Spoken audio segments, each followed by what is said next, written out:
বলিউডের ঝলমলে দুনিয়ায় নেমে এলো নতুন ঝড়। সুপারস্টার দম্পতি ঐশ্বরিয়া রায় বচ্চন ও অভিষেক বচ্চন এবার নামলেন লড়াইয়ে। প্রতিপক্ষ কোনো সিনেমা নয়, বরং কৃত্রিম বুদ্ধিমত্তায় তৈরি ডিফেক্ট ভিডিও। মানহানিকর ও বিভ্রান্তিকর কন্টেন্ট ছড়ানোর অভিযোগে তারা সরাসরি মামলা ঠুকে দিলেন ইউটিউব ও তার মূল সংস্থা গুগলের বিরুদ্ধে। ভারতীয় গণমাধ্যম সূত্রে জানা যায়, তারকা দম্পতি গুগল এবং অন্যদের কাছ থেকে $4,50,000 ক্ষতিপূরণ দাবি করেছেন।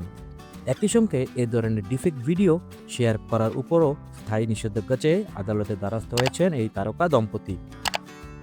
অভিষেক ও ঐশ্বরিয়ার অভিযোগের কেন্দ্রবিন্দুতে রয়েছে ইউটিউবের প্রচারিত শত শত লিঙ্ক এবং স্ক্রিনশট, যেখানে এআইয়ের মাধ্যমে তৈরি ভিডিও তাদের নিয়ে ভয়াবহ যৌন উস্কানিমূলক এবং কাল্পনিক বিষয়বস্তু দেখানো হয়েছে।